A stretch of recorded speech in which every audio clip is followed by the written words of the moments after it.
That's right, all of Joplin's fire stations are finally back in fully functioning buildings 2.5 years after the tornado.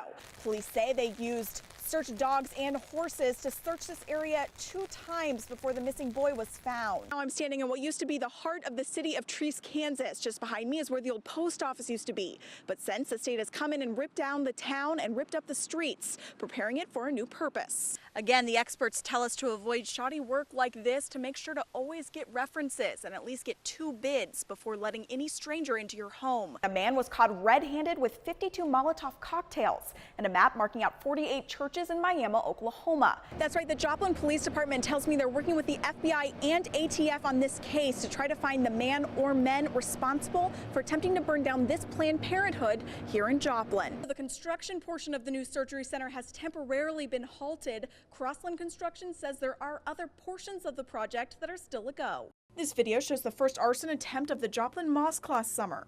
Of course, we were very concerned that anyone would have this hate and have any kind of violence in our community. While watching media coverage of the attempted arsons on Joplin's Planned Parenthood building earlier this month, Kimberly Kester couldn't help but see similarities to the arson of the Joplin Mosque that brought the community and building to its knees last August. You know, we were texting, we were on Facebook. Wow, that looks just like the method that was used on the videos from the person who tried to burn the mosque. In both cases, a lone man ran up to the building and threw a backpack full of accelerants onto the roof of the buildings. Authorities matched a print from the scene of the Planned Parenthood arson to one Jedediah Stout of Joplin. Stout later confessed to burning down the Joplin Mosque as well. Hopefully that is closure. Sometimes it does take time to solve these cases. Now, Kester tells me that the Islamic Society of Joplin hasn't just been waiting for punishment for the person who burned down their mosque over a year ago, but that it does make them feel a lot more secure knowing someone finally confessed. Islam teaches us that we have to forgive and that God is the person or the being that's in charge of meting out any kind of judgment. The Islamic Society of Joplin says the confession won't bring back its mosque, but that a confession helps close a chapter. And right now it remains focused on moving on and rebuilding their mosque off of 32nd Street in Joplin. I've seen tornadoes before, but I've never been past one. When Larry Davis stepped out of his safe room, he was confronted with turned over semis and his son's diesel business in shambles. He says the damage was pretty shocking. Disbelief, I guess, is about all you could say.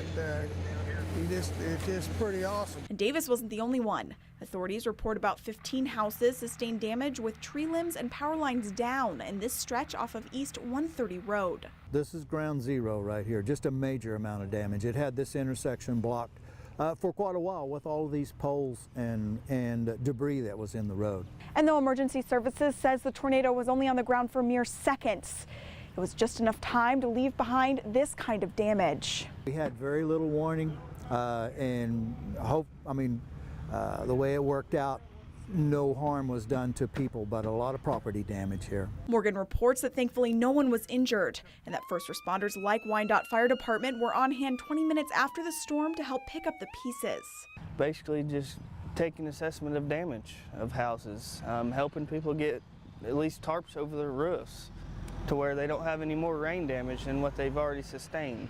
As for Davis, he says he's thankful for the help from first responders like Turner. Just doing everything they can to kind of get things back to where we can do something, It's just so much to do, you don't know where to start. Davis says that the shop is insured and that they will begin the process of rebuilding. Debris, flashing lights, and the apprehension of a suspect wanted for homicide. This is how an attempted bank robbery ended in Ottawa County, Oklahoma on Wednesday. Well, it was a little bit shot. We don't get a lot of bank robberies. Miami PD say it all started sometime after 10 a.m. when Francis Harry Dishman walked into this IBC bank in Miami and asked for money. Police say Dishman likely got scared and left the scene, driving north on Highway 69 with no money in hand. There was no weapon brandished at all. He handed the teller a note. It was here on Highway 69 between Baxter Springs and Quapaw where authorities say Dishman ran a semi-truck and a second vehicle off of the highway while trying to escape at speeds of 100 miles per hour.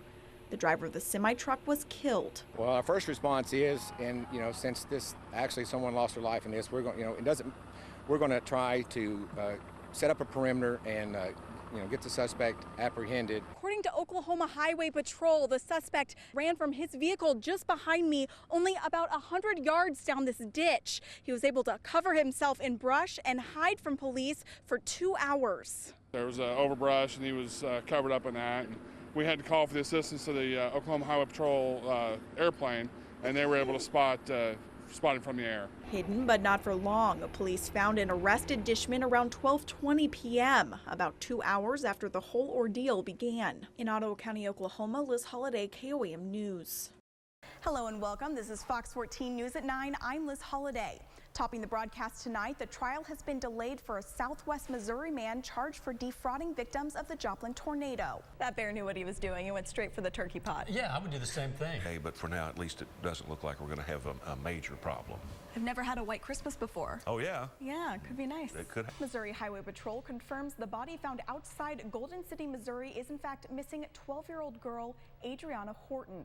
This is KOAM News at noon. I'm Liz Holliday. Habitat for Humanity is beginning a new service to homeowners in need of improving the outside of their homes. 4 people are in custody after a drug raid in Cherokee County, Kansas. The Jasper County Sheriff's Department is on the lookout for a Webb City man. Quick but thorough, as always, Nick Kelly, thank you very much. No problem. Neighbors say this is not the first time the bird has escaped. That's about all the time we have here tonight. Thanks for joining us on Fox 14 and have a great Saturday night.